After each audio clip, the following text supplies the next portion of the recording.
Infinite series. All right. So what we're going to look at now is we're going to start looking at what we call infinite series, and this is going to be an important part of this course. In the first section of 10.1, we looked at sequences, but we're primarily interested in series. And before we start looking at this, we have to know the difference between a series and a sequence. So, if you recall, right, a sequence, that's from 10.1, is a listing of terms.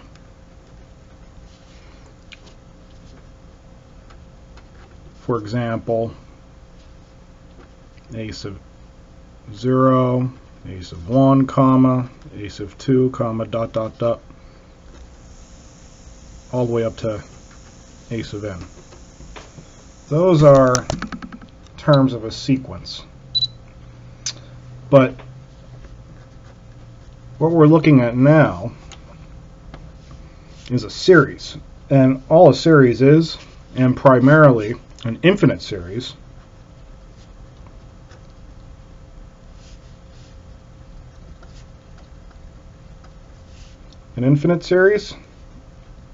is a sum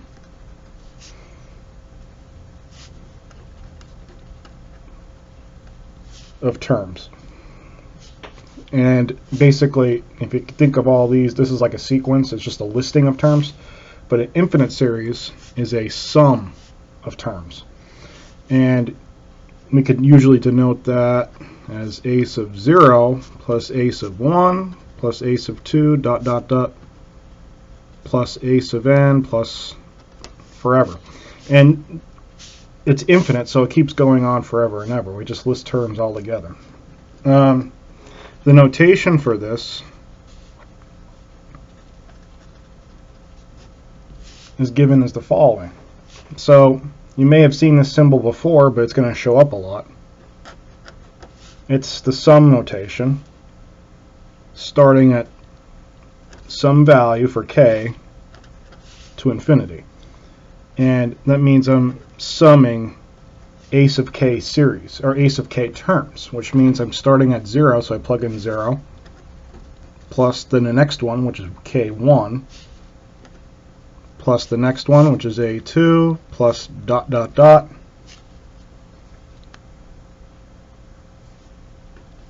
all the way up to n amount. And that's the notation for an infinite series, and it keeps going on forever, hence the dot dot dot notation, because this goes to infinity. And by the way, this could be I, it could be J. I'm using K. That's just a, that could be noted as the index of the series.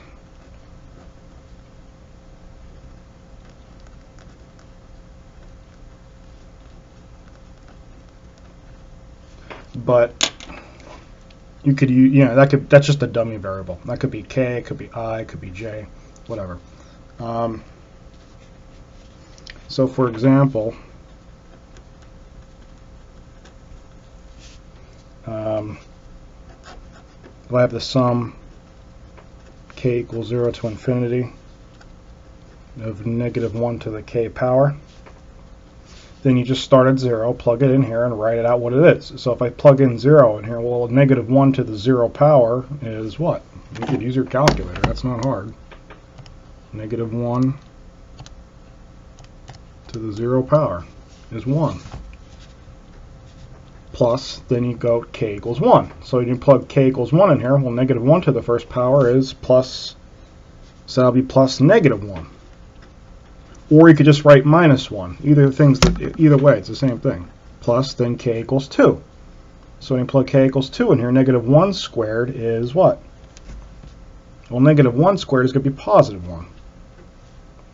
And then k to the third power So negative 1 to the third power is going to be minus 1. And what we end up actually getting here is an alternating series. This one's positive, this one's negative, this one's positive, this one's negative. So basically what I could say is this could be plus 1 dot dot dot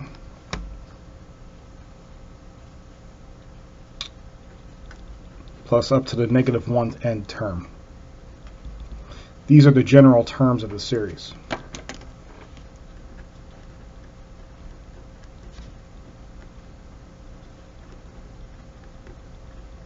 This right here is when k equals 0. This is when k equals 1. This is when k equals 2.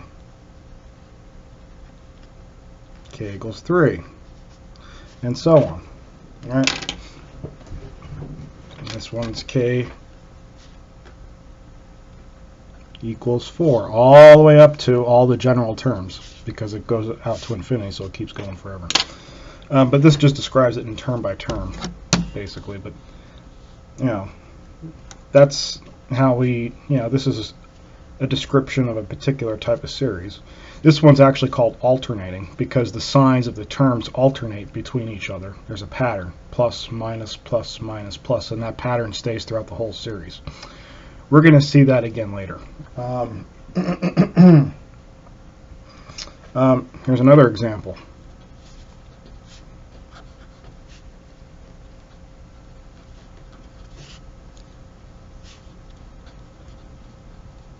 One over 2 to the k power. Well, k equals 0. Plug that in. 1 over 2 to the 0 power. 2 to the 0 power is 1. 1 over 1 is 1. Plus then when k equals 1. 1 over 2 to the first power is going to be 1/2. Then 1 over 2 to the second power, because that's when k equals 2. That's going to be 1 over 4. Right?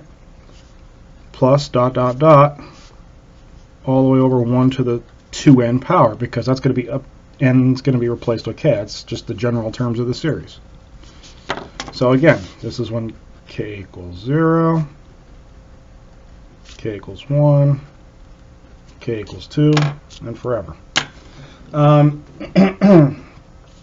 Okay.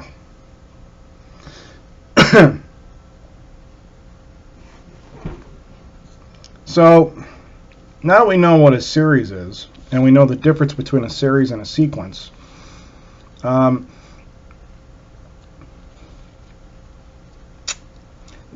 Generally, what we're going to be interested in for the rest of this, for most of chapter 10, we're going to be interested in if an infinite series converges or diverges. That's what we're going to be primarily interested in.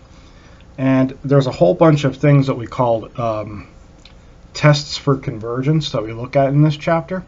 But before we get to that, we want to look at some particular types of infinite series that actually do converge. So why don't we ask ourselves this question?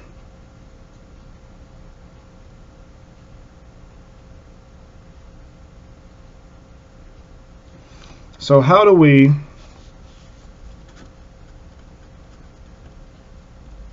question? How do we know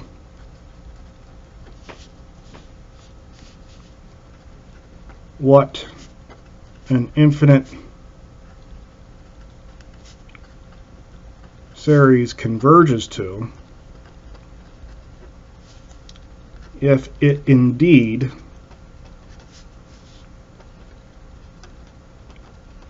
converges?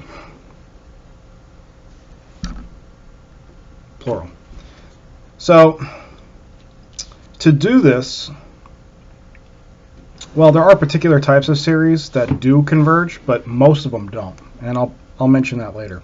But to do this, we look at what's called the sequence of partial sums. So to do this, I'll look at the sequence of partial sums.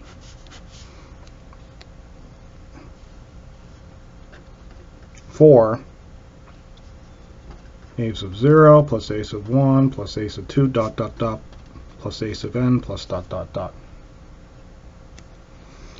So what do I mean by partial sums? It means I'm only going to be looking at sums of up to a particular amount of this series.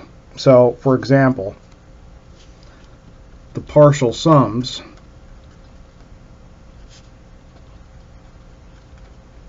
are, so the first term in this series is a sub 0. So that's going to be the first partial sum.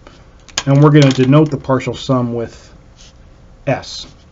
So a sub 0, so I'm going to define the first partial sum as s sub 0. And that's going to be equal to a sub 0. I'm going to define the next partial sum as the sum of the first term and the next term.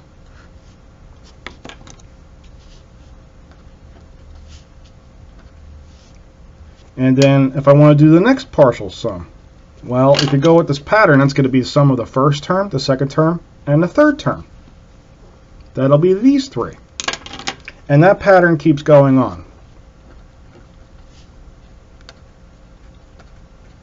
So I keep doing this. If I keep taking, so I go dot, dot, dot. So if I want to take n partial sums, what I'm doing is I'm adding up all the terms in an infinite series all the way out to the a sub nth term. So the more partial sums I take, the better approximation I'll have at finding what a series converges to, if it does converge. And that's a big problem, if it converges. As you'll see later, most infinite series don't converge, or we just, well, you'll see what I mean. So if we have this, so we could say this then.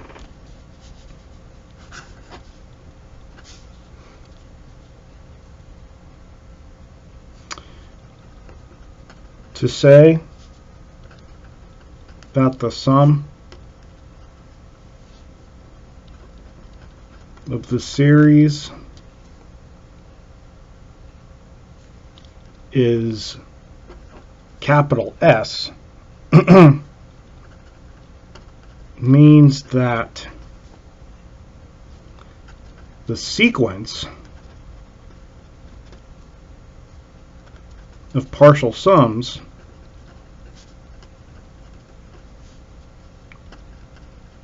converges to S.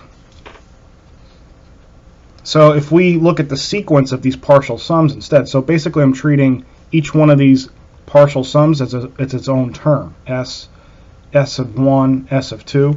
So what this means is there, in other words, the sequence S of 0, S of 1, comma S of 2, dot, dot, dot, out to S of n, dot, dot, dot. This is a sequence. This is a listing of terms. So how do we find what this goes to? Well, what did we do in the previous section? If we want to see if a sequence converged or diverged, what did we do? We took the limit of the sequence. So basically all I'm doing here is if I take the limit of my partial sums, and the partial sums represent pieces of my original series, then I could certainly see what this converges to. Because if I take the limit of this, which I can do, I could get an idea if that converges or diverges. We did that in the previous section. So, in other words, if I have this sequence, then the limit as n approaches infinity of S of n is going to equal capital S. To say that the sum of the series is S means that the sequence of this partial sums converge to S.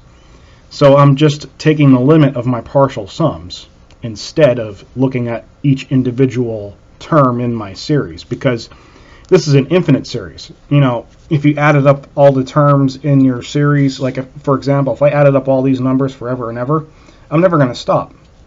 I'm never going to stop. But if I add up a few of them, I will stop at some point.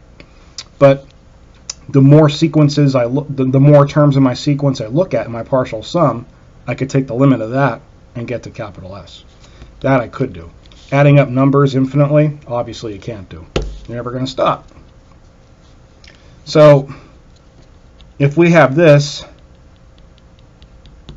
then what I could say is, so if I take the limit of this and get S, then I could just, all right, so since I know this is going to converge to S, I can, and S is equal to these partial sums, then I can replace this with the sum of these terms, which means therefore, if I just replace this with the sum of my sequential terms,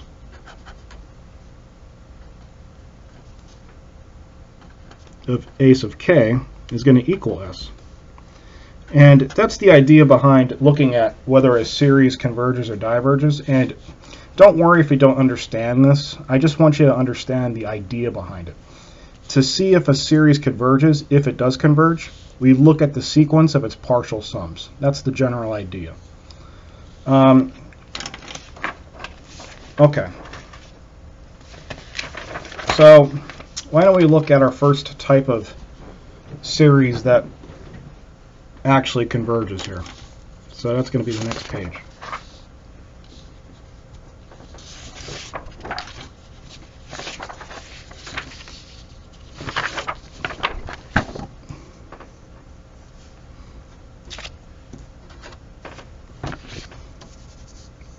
So page 2.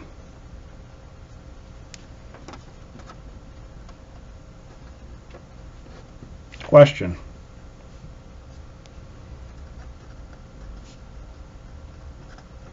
What kind of infinite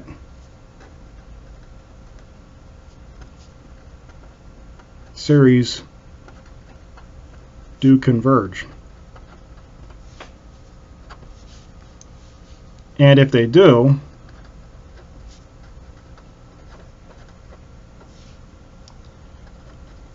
what do they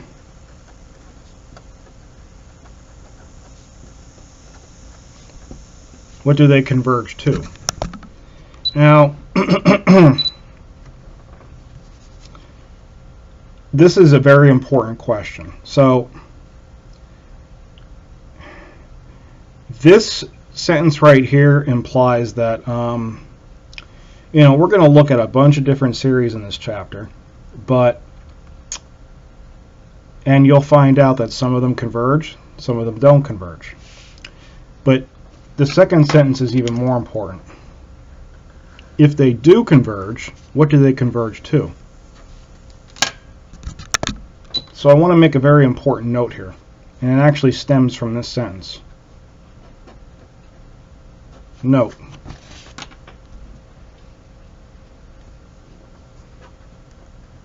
Most infinite series that do converge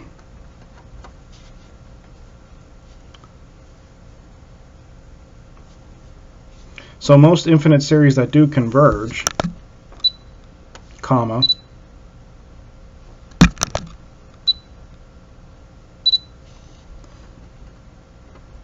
their value to which they converge is not known. That's important. So basically, most infinite series we look at, we know that they converge, but we don't know what they converge to. So that's what this is saying. Their value to which they converge is not known. We don't know what they converge to. So, in other words,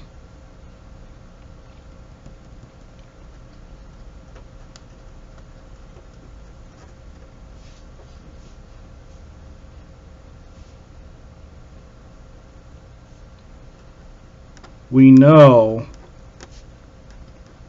that they converge, but we don't know what they converge to.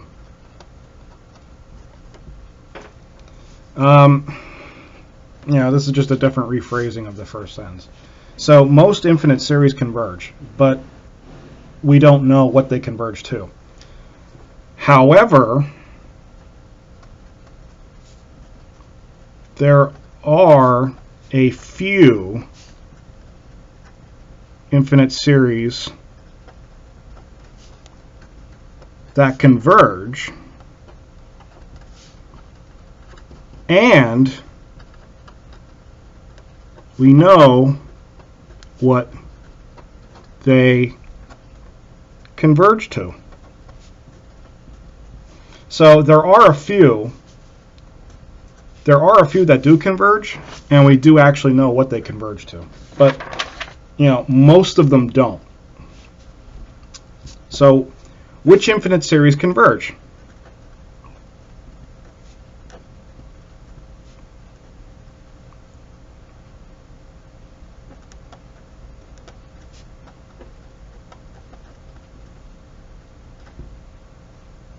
That's better.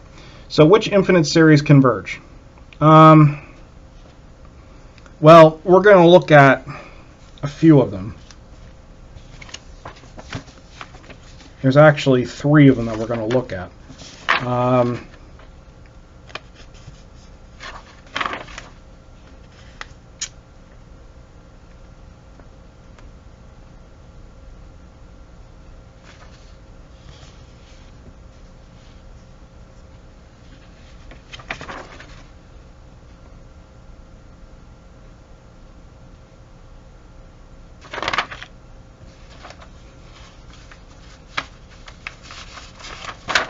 So the first kind we're going to look at is called and you already know this term, I mentioned it in the first section, it's called a geometric series. So a geometric series is a one that does converge.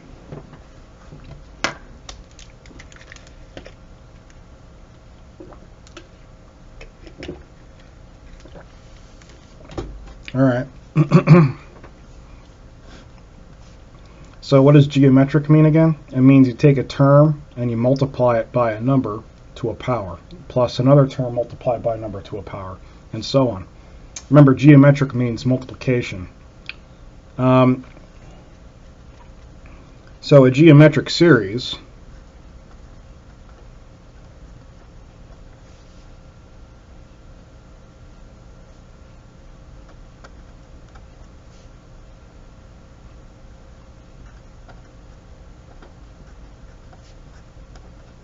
has the form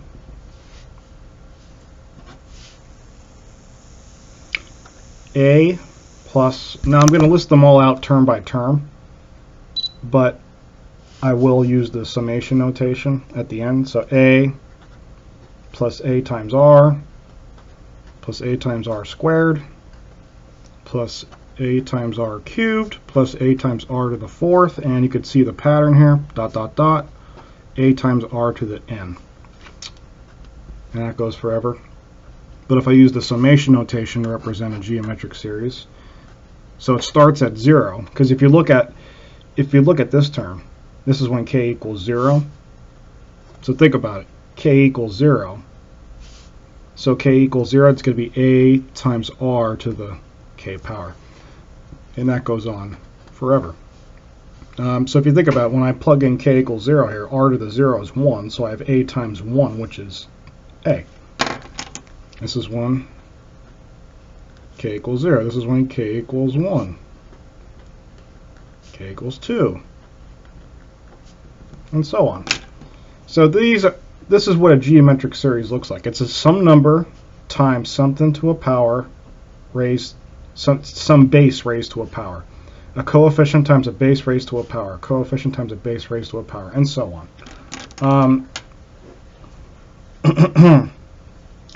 So, as it turns out, we know what a geometric series. We know that if it does converge, we actually can tell what it converges to. But that's not the case for most of them. Most other types of infinite series. This is a specific infinite series that we know the sum of its convergence.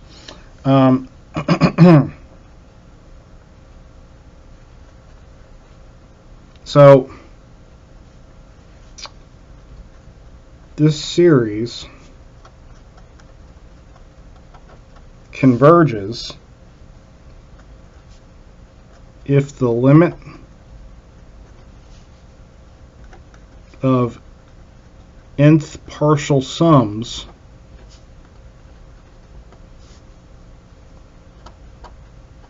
exist. So what I'm going to do is I'm going to describe the process, but I'm not actually going to do it. I'm just going to describe the process and get to the main result. So this series converges if the limit of the nth partial sums exists. So a careful demonstration would show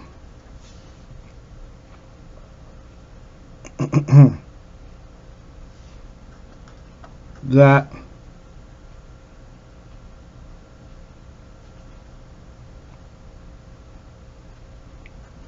the limit of a geometric sequence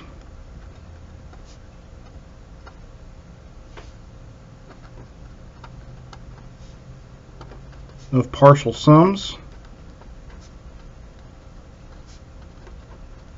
would give the following. So if we take the limit as n approaches infinity of the partial sums of this sequence, this is what we get. But I'm going to highlight the important thing. So if we go through the process, which I'm not showing you, but when you do take the limit of the partial sums of the geometric sequence, you're going to get the following two results. It's going to converge to 0 if the base is less than 1, or it's going to diverge if the base of the power is greater than or equal to 1. However, we're interested in a more... So like I said on the previous page, if I take the limit of the partial sums of the sequence, I could say then the series is going to equal the same sum. So therefore, I'm going to replace this with the limit of the partial sums, and I'm going to get, oop, the page shifted on me, sorry. I'm going to get the limit, or the series from k equals 0 to infinity of a times r to the k power, and it's going to be piecewise. This is going to converge to a times 1 over r if the base, the absolute value of the base is less than 1. Or it's going to diverge if the absolute value of the base is greater than or equal to 1. And this right here is the important information you need to know about a geometric series. If you want to know if a geometric series converges or diverges, that's the important thing to recognize. You're looking at the base of the exponent that the power keeps going to. Second, third, fourth, fifth, and so on, up to n. So that's what I mean by a geometric series.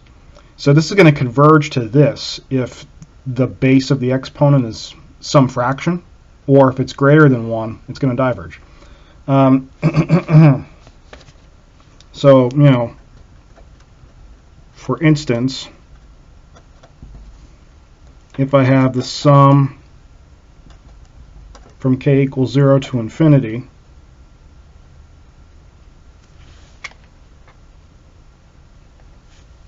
of 1 over 2k. Well,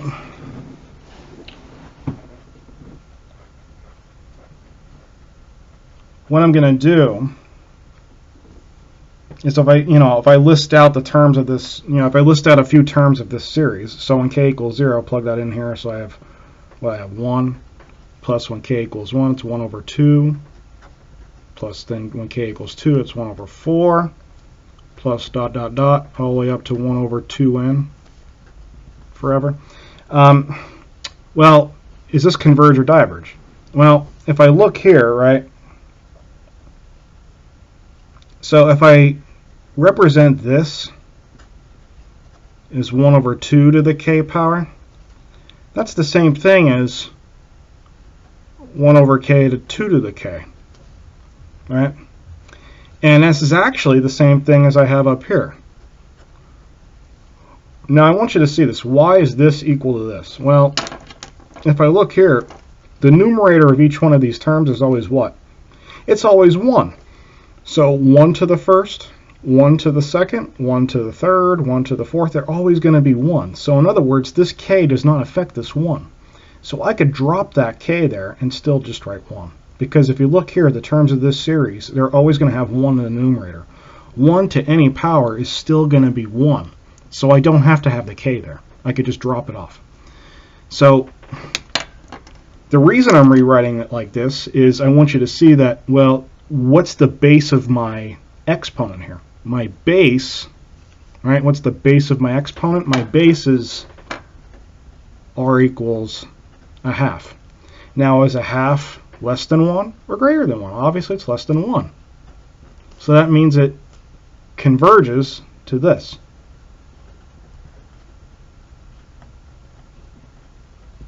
It converges, because that's what I know about a geometric series. So it converges to a over 1 minus r. All right. Well, what is a? What is a? A, so this is important.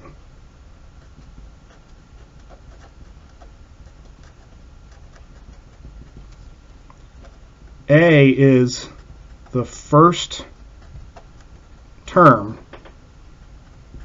in the geometric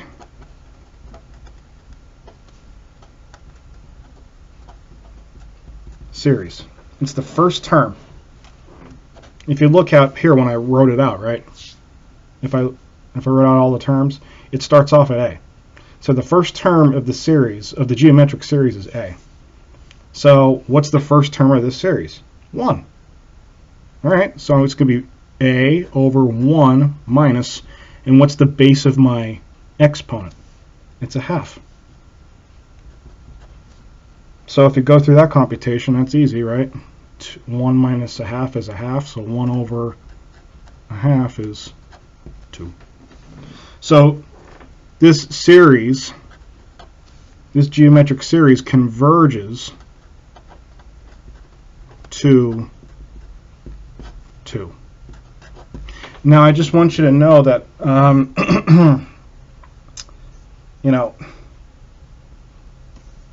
this is important up here. I want to keep stressing this because I see this mistake a lot. Most infinite series, we don't know what they converge to, if they converge. However, a geometric series is one of the rare cases where if it does converge, we know what it converges to. That's the important thing you have to know. A geometric series is its own, basically it's a special case. It's a special type of series. And we know that it converges to 2 because it converges. All right. So if I look at a more sophisticated example, if this was like a simpler example of this, what if I looked at a more elaborate case? Well, so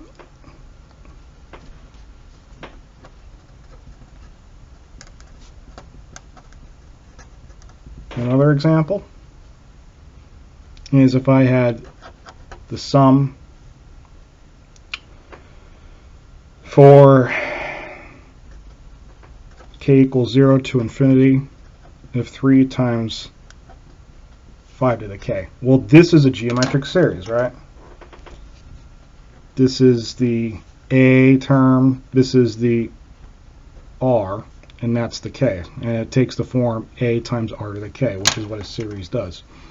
So if I start off, right, the first term is 3, plus then I plug in 1, 3 times 5 to the first power. Well, that's going to be what? It's going to be 3 times 5 plus, that's going to be, all right, then k equals 2. That's going to be 3 times 5 squared plus 3 times 5 cubed plus dot, dot, dot. Now, I'm not simplifying this because I want you to actually see how the terms are. But that's the general idea.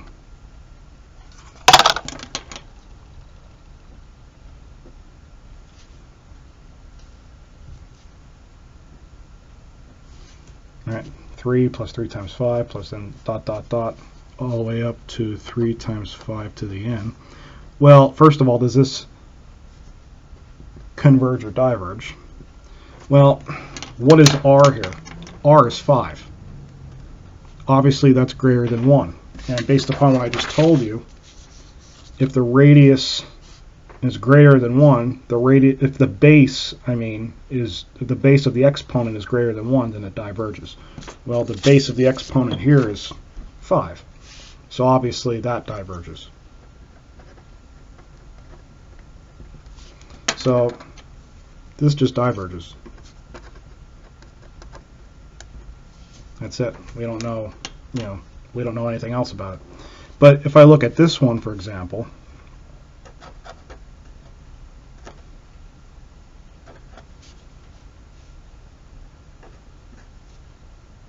so 4 times negative 1/3 to the k power.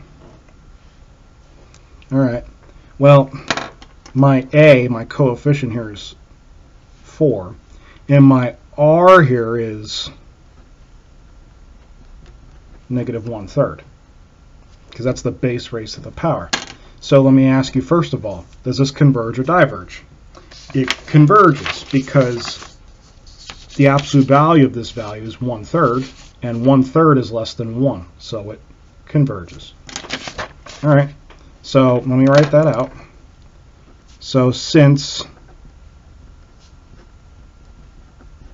it's 1/3 and 1/3 is less than 1, it converges.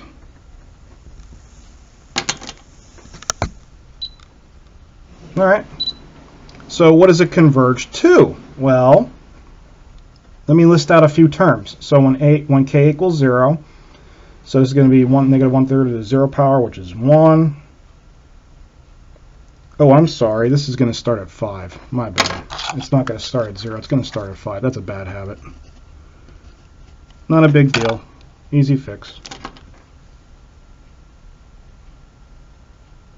I'm going to start the series at 5. And by the way, this is understood at this point, but your series could start at any value, not just 0. It could start at 5, it could start at 1, it could start wherever it wants. So if I plug in 5 in here, right, well, my first term is going to be 4 times negative 1/3 to the 5th power. Plus, and then I go to the next one, which is k equals 6. So 4 times negative 1/3 to the 6th power. And I could list out another term just to show you the pattern, but that's going to go on forever, right? Now, what's this going to, I know it converges because the base of the exponent was negative 1/3, and the absolute value that's less than 1. And I know about geometric series that if it's less than 1, it converges. And it converges to a over 1 minus r. The reason why I wrote out a few terms here is to, look at, all right, what's the first term of my series? What's the first term of my series? Because remember, that's what a is. It's the first term of my geometric series. The first term is this right here.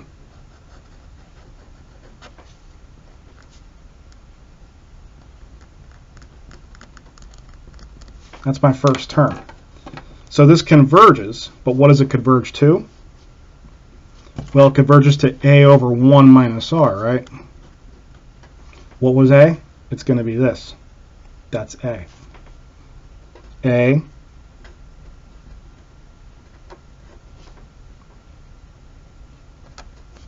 all over 1 minus, now what is R? R is the base of the power. Now, this right here just determines it's not going to be the absolute value of negative 1/3. It's going to be the R that's actually there in the series. So it's negative 1/3. So it's going to be 1 minus negative 1/3. So this is what it converges to. So if you go through that computation, right, this is just algebra at this point. That's 4 times negative 1/3 to the 5th, all over 1 minus negative 1/3 is 1 plus 1/3. And if you pop that in your calculator and do some arithmetic, you should get negative 1 over 81. So converges to that. So, I just want you to keep in mind that most series, if they converge, we don't know what they converge to. Only geometric series, if they converge, we know what they converge to. Okay.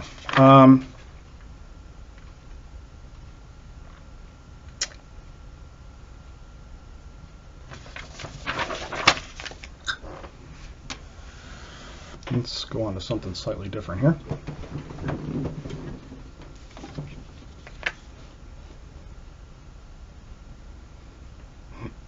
So here's some properties of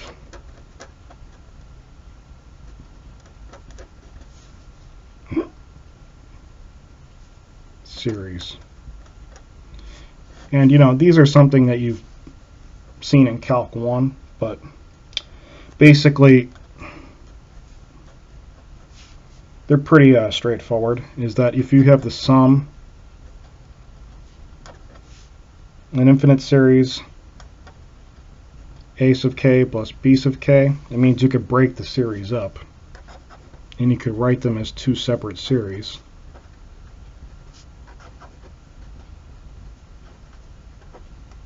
You could just break it up. Instead of doing this, you could write this, and with property B, maybe I squeezed that in there too much.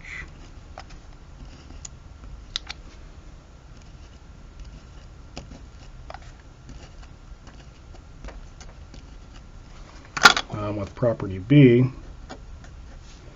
if you have the series starting from some value to infinity of, if you have a c times a sub k, you could just bring that constant out front, kind of like a derivative.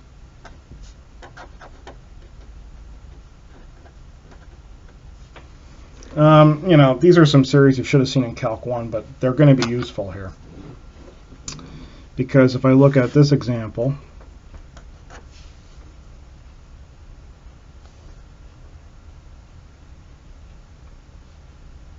consider the series.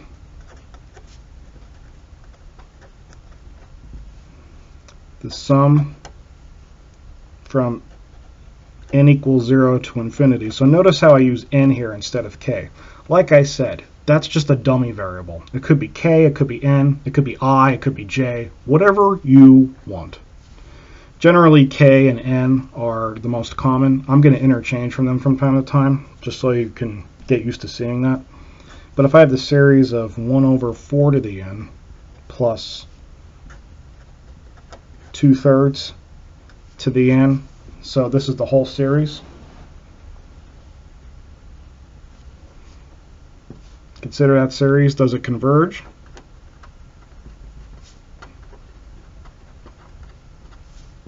If so, to what value?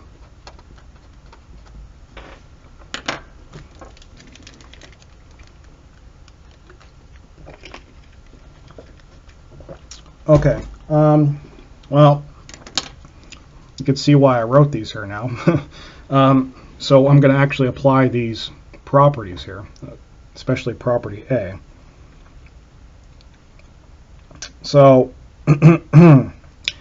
if I break this up, if I just break this up into a sum of other series, so that's going to be a series of 1 over 4 to the n plus the series of n equals 0 to infinity of 2/3 to the n, right? So now I could look at each series individually. So if this converges, both of them have to converge, right? If one diverges and the other converges, then the whole thing's going to diverge, right? So they both have to converge for the whole sum to converge. So I have to look at each of these series individually. So I want to look at this one first and that one next. Well, it doesn't really matter which order, just as long as you look at both of them. So I want to look at star and then smiley face. So let's look at star. So the series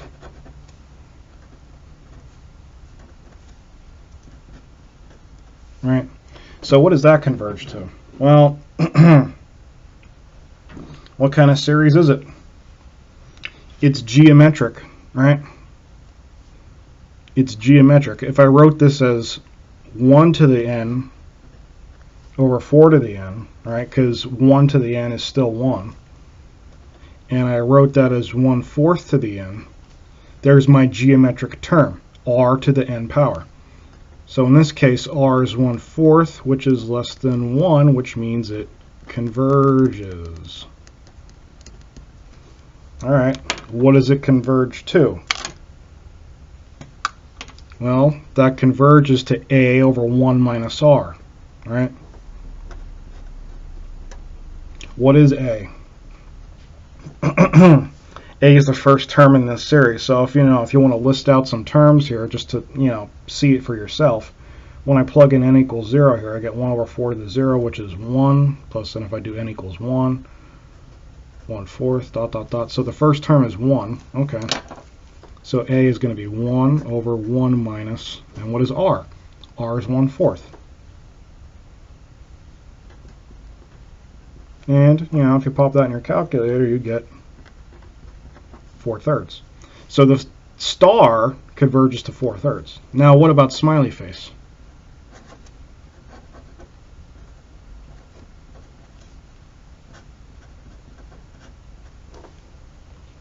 What about smiley face? Well, here, this is another geometric series, something to a power. So this is r equals 2/3. 2/3 is less than 1, which means that also converges. And it converges to what? It converges to a over 1 minus r, because it's a geometric series. Let's list out a few terms just to figure out what this is going to look like. So if I plug in 0, that's going to be 1 plus, unless you have some other index here, most of the time the first term is going to be 1, most of the time, but just be careful about that. N equals 1, that's going to be 2/3, and I could keep going, but that's all I really need. So this is going to be 1 over 1 minus, and what was r here? It was 2/3. Which, when you do that, you're going to get 3. So, therefore, what does this whole series converge to? It's going to be 4/3 plus 3, which is 13/3. So that's what it converges to.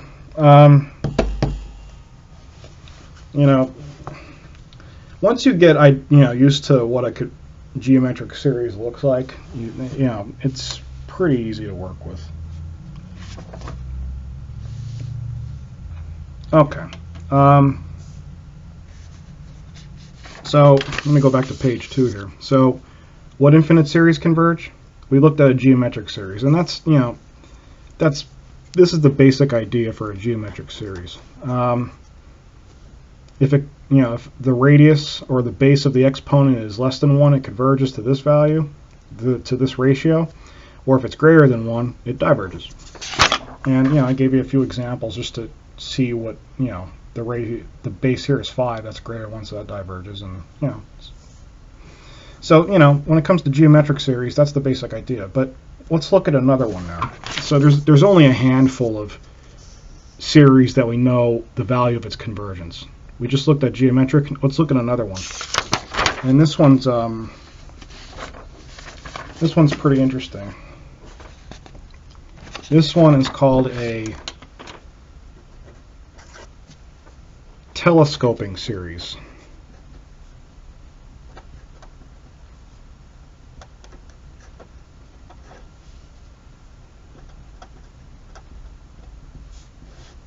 This one's called a telescoping series.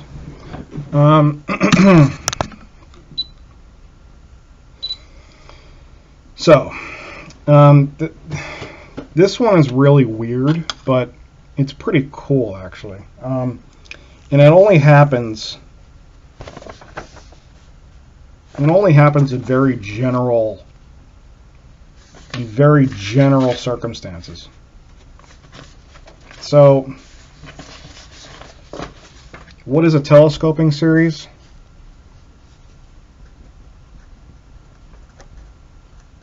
It's where the sum of successive terms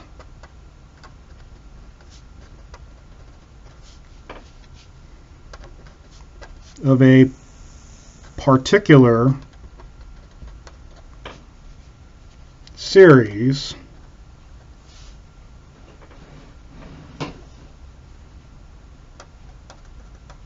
cancel out with preceding terms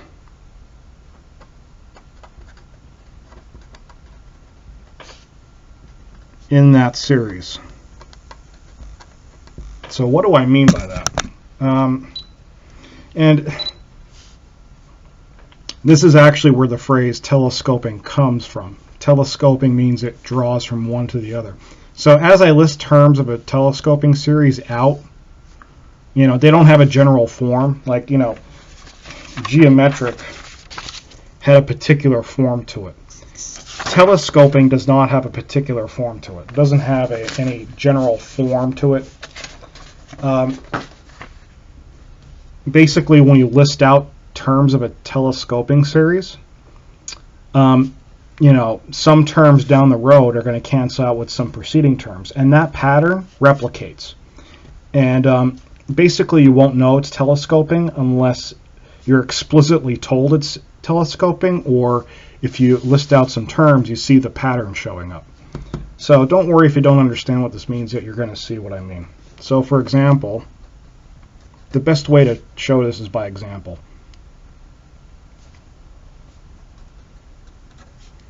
Find the sum from k equals 0 to infinity of 2 over k squared plus 6k plus 8. So this is a telescoping series. How would you know that? Because, well, I'm telling you it is. But, so, if I break this down,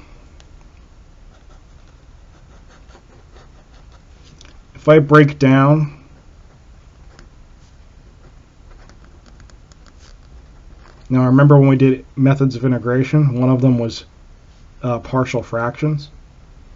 So if I do my partial fractions decomposition to this fraction, I'm not going to do it, but if I do it by partial fractions, you're going to get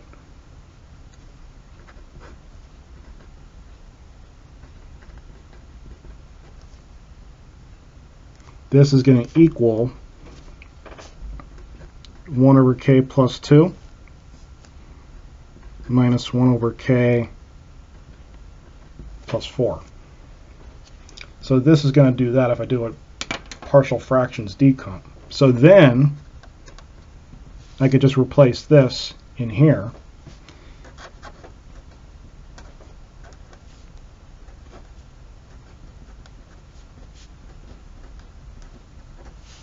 So now that I have this,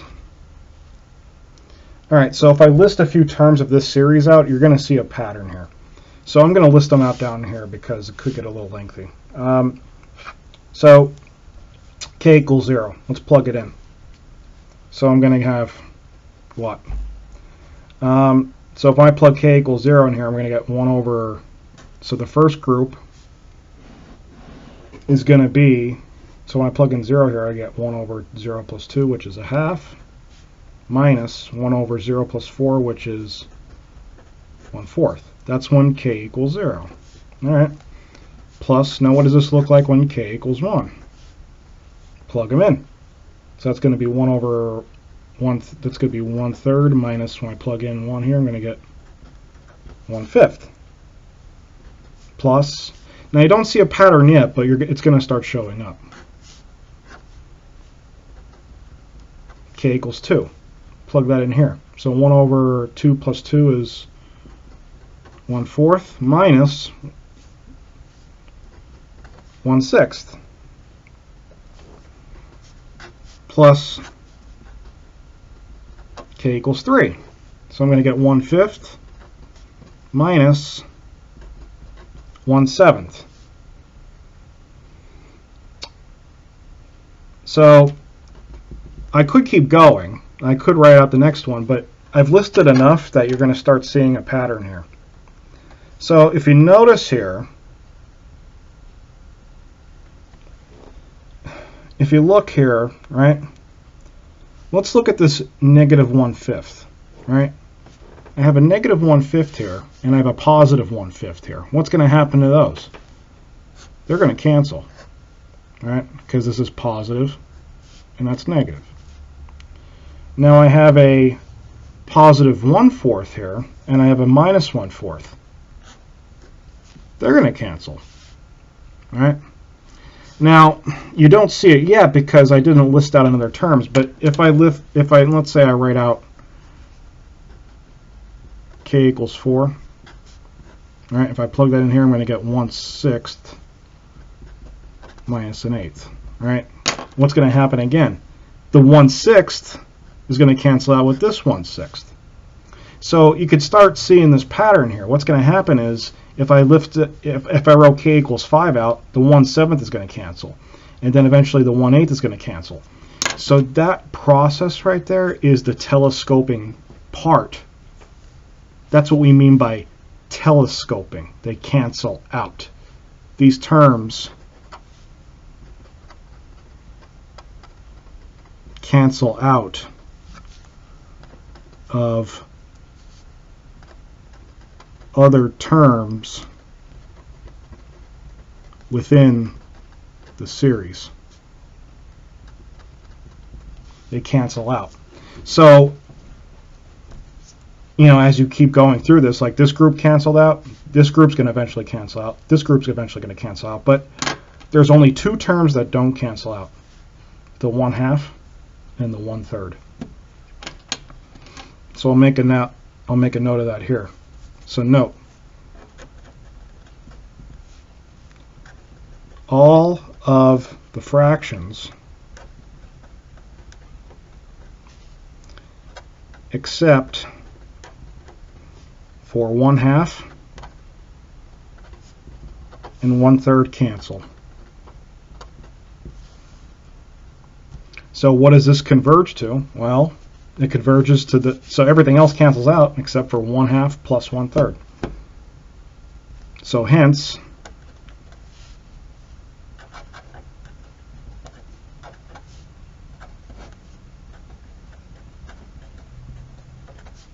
this converges to 1/2 plus 1/3, which is 5/6. Ta-da. So that's what we mean by telescoping. And, you know,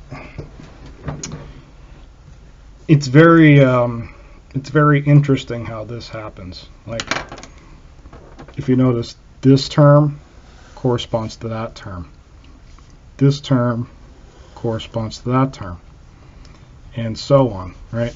And this right here is the part that we mean by telescoping. There's a branching of terms that cancel out with preceding terms in the series. And that's what I meant by right here, preceding terms. So that's what we mean by telescoping. And, you know, it's another particular type of series, infinite series, that converges to a known value.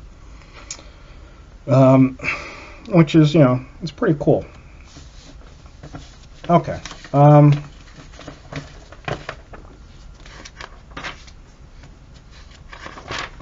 So to finish this section off,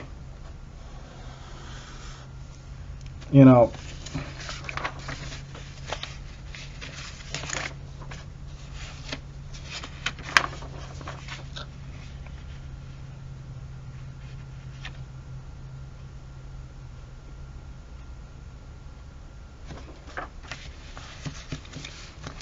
we're going to look at, you know, how can you tell if a series converges or diverges. We're going to start the list of a very important concept, which is the convergence tests for a given series.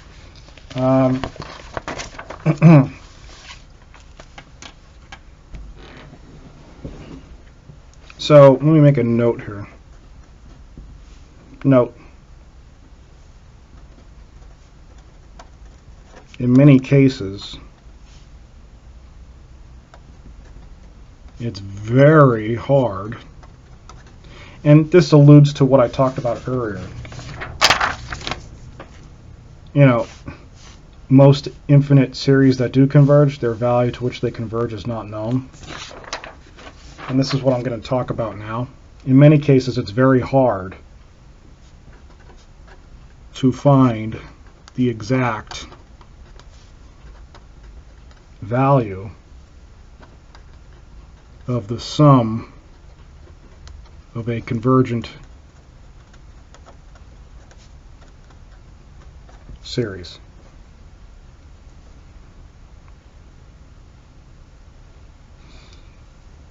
So, therefore,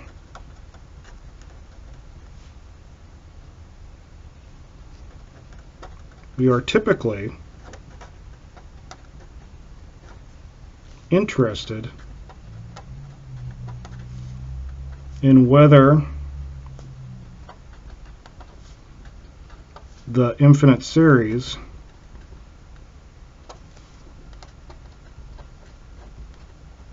just converges or diverges at all. So what I'm saying here is, you know, it's practically impossible to find the exact value of the sum of a convergent series. So we're typically, and this is the key thing I want you to understand here, we're typically interested in whether the series just converges or diverges. And how do we do that is, so to do this, we consider convergence tests.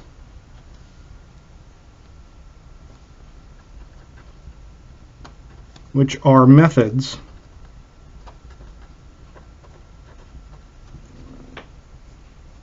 for determining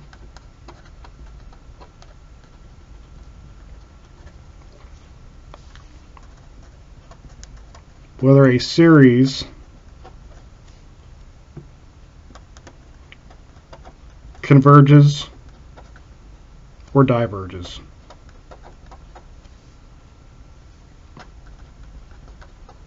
Without, and I'll put in parentheses here, without finding its sum. Because like I said, you know, besides geometric and telescoping, you know, finding the sum of an infinite series is practically, it's impossible, or very hard at the very least. So what we're going to be most interested in is determining whether the series converges or diverges. And we're going to do that looking at convergence tests. And each other section in your chapter 10 literally is a different convergence test for a given series. So this list is going to be very important.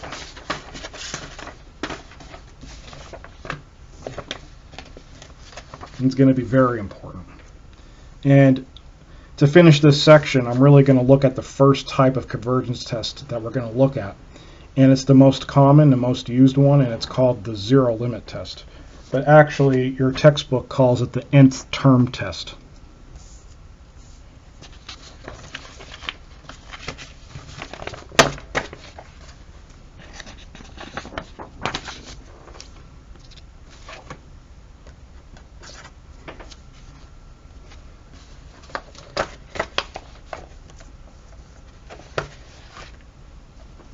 So note,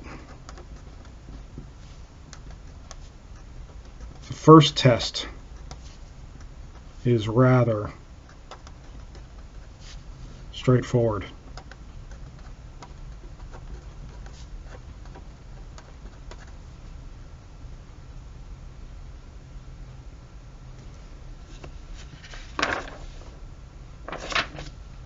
And it says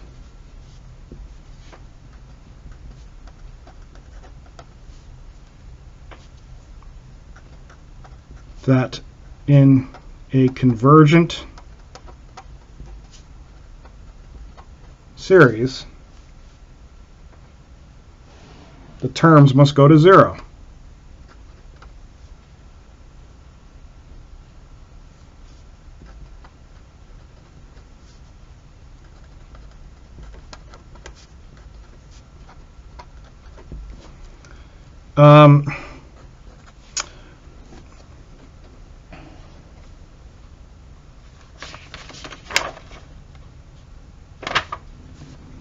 So basically what this says is, if the series from k equals 1 to infinity of a sub k converges, then the limit as k approaches infinity of a sub k equals 0. This is the first test that we're talking about, but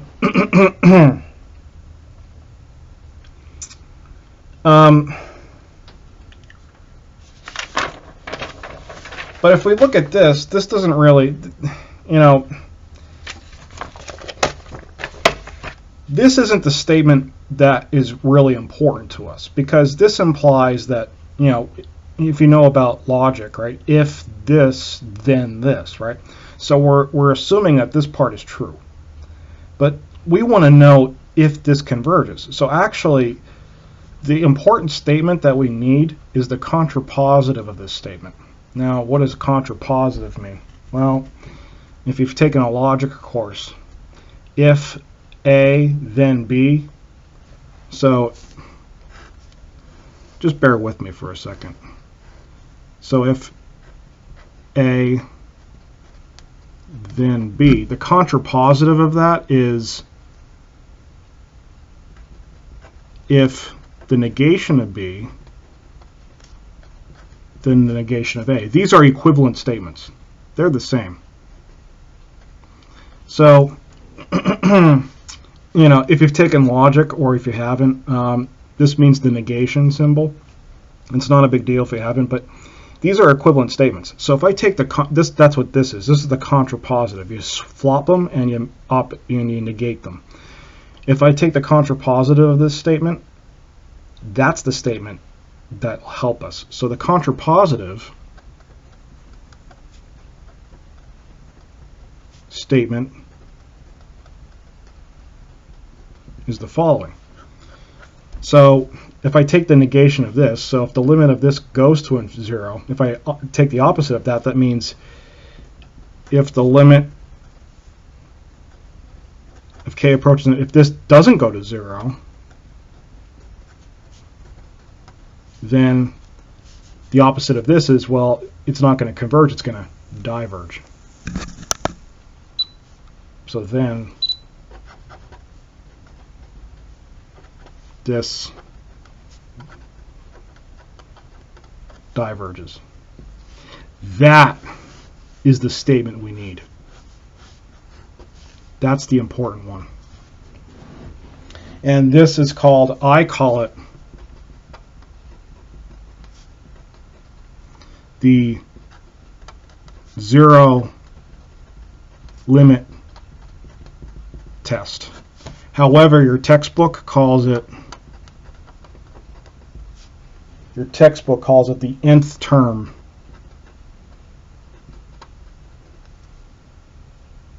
test. I don't know why, but your textbook sucks. I call it the zero limit test. And this is a very important test. We don't really necessarily need this one. This is just, we're just using this to our advantage to get the one we need. And that's the important thing you have to recognize here. You know, if this converges, then the limit must go to a 0. So if I take the contrapositive of that, I get this. And this is the one we use. This is the first of several convergence tests we're going to look at in this course.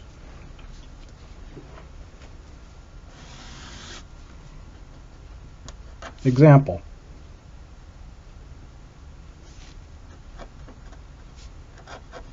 Does k equals 1 to infinity of 5k over 7k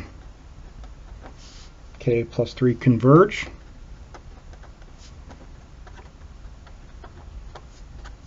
Or diverge?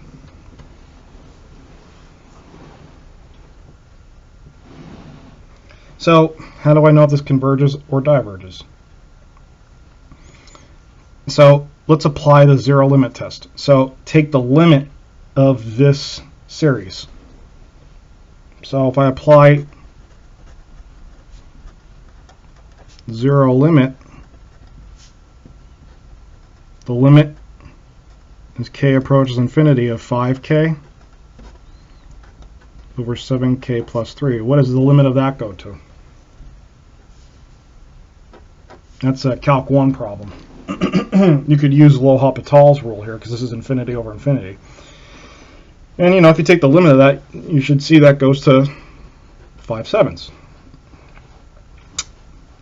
Is this not equal to 0? You betcha. 5/7 is not 0. So what does that mean? So since the limit goes to something other than 0, which it did, then it diverges.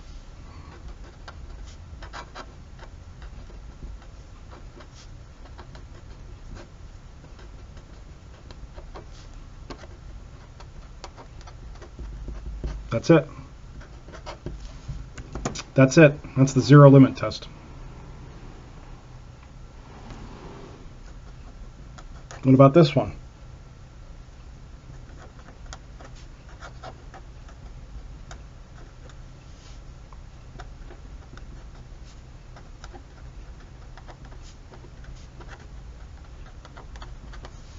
Does cosine of k from k to 1 to infinity, does that converge or diverge?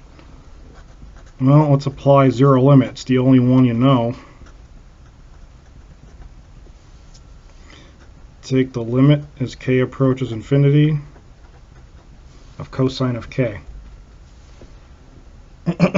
What does the limit as k approaches infinity of cosine of k go to? Well, if you graph cosine of x, you would know this already, but if you do it, that's sine.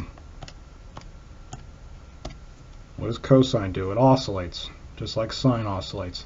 So as k goes to infinity, this just oscillates between -1 and 1. So in other words, it doesn't go to a specific value. This does not exist.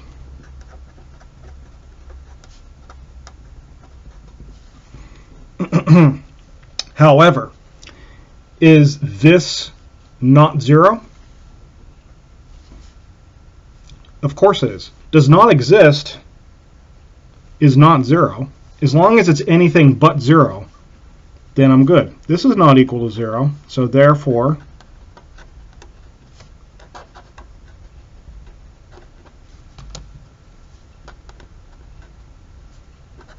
it diverges. That's it. And it diverges by zero limit.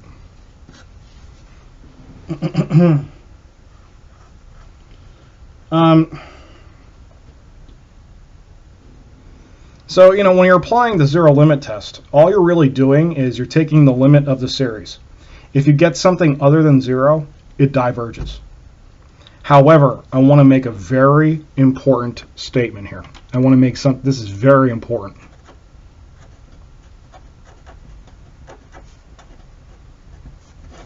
And this is a mistake I see students make all the time.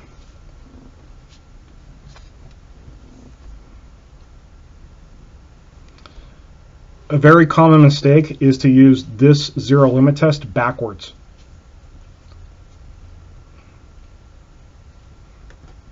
it is not true that if the limit of some sequence equals 0, then the series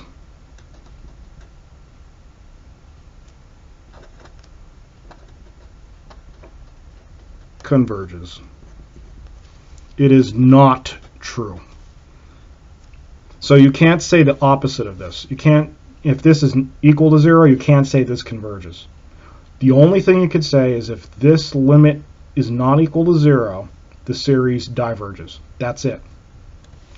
If you take the limit and you end up getting 0, you cannot say that it converges. This is not true. This is very important.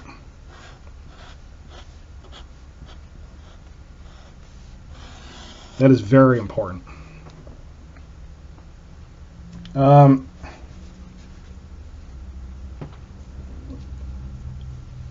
counterexample to this is is another type of series we're going to look at, and we'll get more specific with this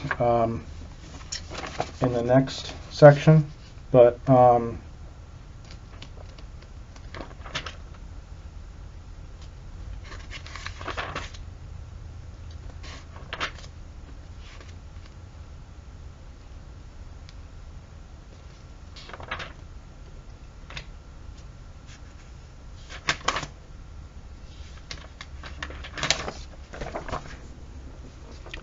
I do just want you to get comfortable with understanding the terms of the zero limit test. If you get something that's other than 0, it could be infinity, it could be does not exist, it could be 5/7, it could be 1 million. As long as it's different than 0, you could say the series diverges. However, if you get something that does equal to 0, you cannot say it converges. If you get this, then you'll have to try some other test. So I'll just make a note here. If you do get the limit as n approaches infinity, or k, or whatever, of a sub n equals 0, you have to try another convergence test.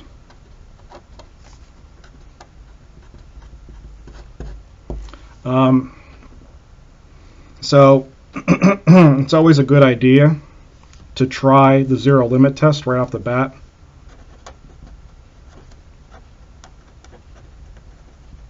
Try zero limit test before